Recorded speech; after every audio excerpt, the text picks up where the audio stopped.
One morning, the fat controller was eating his usual breakfast of toast and marmalade. Lady Hat was pouring him a cup of coffee when the telephone rang. "Bother that telephone," said the fat controller, frowning. "I'm sorry, my dear," he said to Lady Hat. A few minutes later, "The engines are not behaving themselves. I must go at once. Engines on my railway do as they are told." When he arrived at the main station, there was a tremendous noise. The passengers waiting on the platform were angry. The fat controller went into his office and sat down behind his desk. Moments later, the station master knocked on the door. "There's trouble in the shed, sir," he said. "Henry is sulking. There's no train and the passengers are saying this is a bad railway." "Indeed," said the fat controller. "We cannot allow that." At the sheds, the fat controller found Gordon, James and Henry looking very cross. "Come along, Henry. It's time for your train as was ready," said the fat controller firmly. "Henry's not going," said Gordon. "We won't shunt like common tank engines.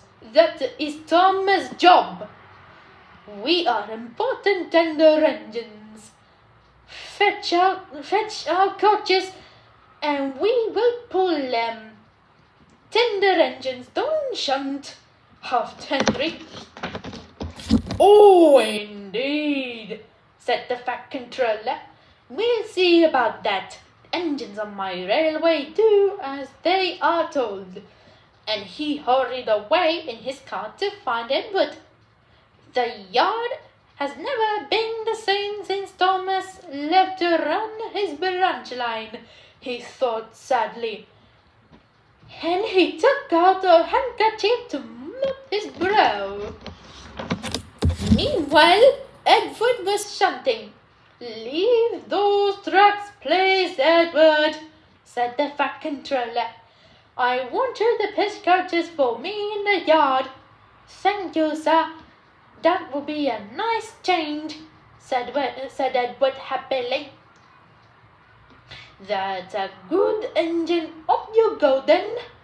So Edward found coaches for Gordon, James and Henry, and that day the trains ran as usual.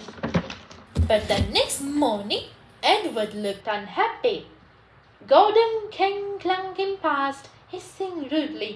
"Bless me," said the fat controller. "What a noise!" "They all hiss me, sir," sighed Edward. "They say tender engines don't shunt and that I have dirty wheels like the trucks. I haven't, have I, sir?" "You have nice blue ones, Edward," said the fat controller kindly. "Tender engines do shunt, but we need another tank engine here." The fat controller went to the workshop and inspected all sorts of engines. At last, he saw a little green tank engine with 4 wheels.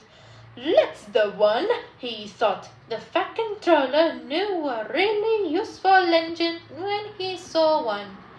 "If I choose you, will you work hard?" he said. "Oh, sir, yes, sir," peeped the little green engine. "That's a good engine. I'll call you Percy," smiled the fat controller.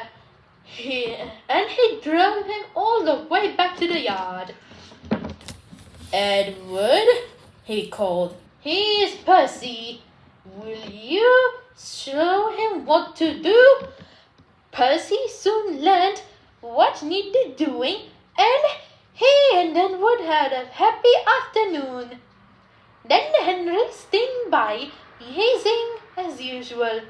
Wheesh! Little Percy, he's back. Henry was so surprised, he almost jumped off the track. The next day, the fat controller arrived. Edward, Thomas, and Percy were excited. He told the engines that Henry, Gordon, and James were sulking.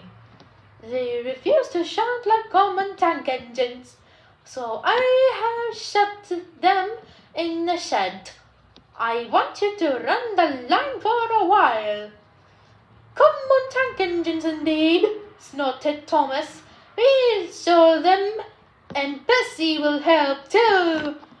Thank you, sir, whistled Percy with delight. Edward and Thomas worked the main line, peeping to each other as they passed by.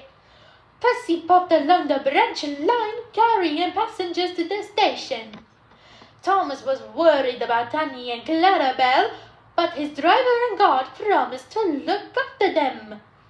There were fewer trains, but the passengers didn't mind.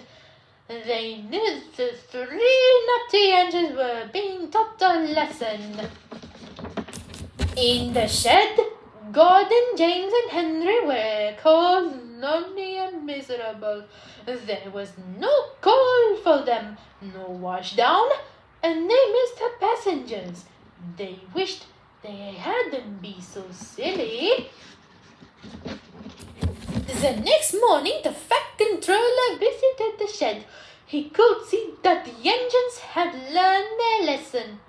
"We are sorry, sir," said Gordon. "We were too big for our buffers," added James. "Remember, only really useful engines can work on my railway," said the Fat Controller. He knew just how to handle difficult engines. From that moment on, the 3 tender engines were never routed tank engines again.